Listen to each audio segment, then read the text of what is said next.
निखिल एक call centre में काम करता था। हजरतगंज से ट्रांसपोर्ट नगर मेट्रो पकड़कर रोज ऑफिस जाता था। उसी मेट्रो में उसकी मुलाकात हुई सबीना से, एक चुलबुली मॉडर्न सोच की लड़की जो पेंसिल मॉल में काम करती थी।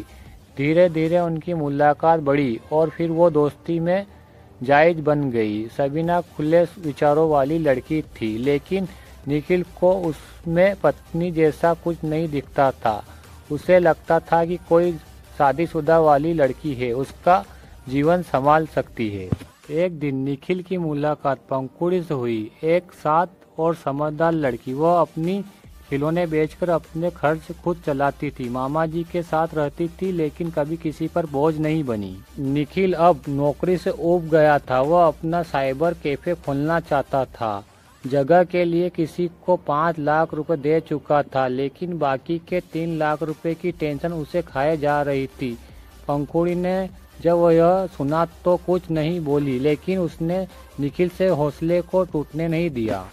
एक दिन सबीना ने कहा, रिश्ते और म्यूचुअल फंड दोनों को वक्त दो, फायदा होगा। तो निखिल ने पंखुड़ी को सहारा मान लिया।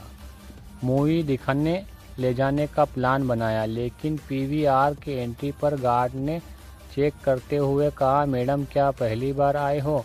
अंदर कुछ खाना अलाउड नहीं है।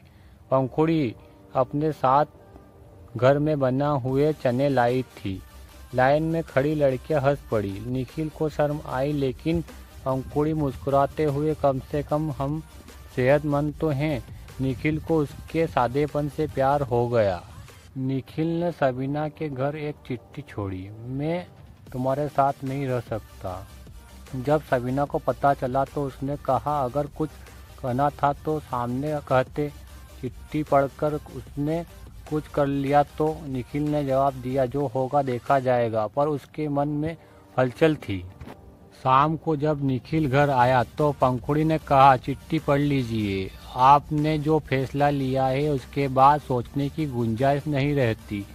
जब मेरे पिताजी की मृत्यु हुई थी तो उन्होंने मामा जी को मुझे सौंपते हुए कहा था, बेटा किसी पर बोझ मत बनना, इसलिए मैं आप पर भी बोझ नहीं बनूंगी। निखिल गुस्सा हो गया। पंखुड़ी ने आगे कहा, मैं अपने खर्चे खुद उठाती हूँ, सामान बेचती हूँ, कुछ भी करती हूँ, पैसे कमाती हूँ।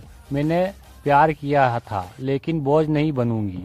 निखिल ने चुपचाप अपने बैग से एक छोटा सा डिब्बा निकाला, जिसमें एक चेन थी। उस पर लिखा था, हमसफर। उसने धीरे से कहा, अगर तुम चाहो तो इस बोझ को हमेशा के लिए मेरे हिस्सा बना लो।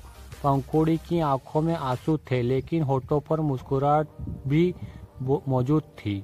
जिम्मेदारी बनूंगी, बोझ नहीं।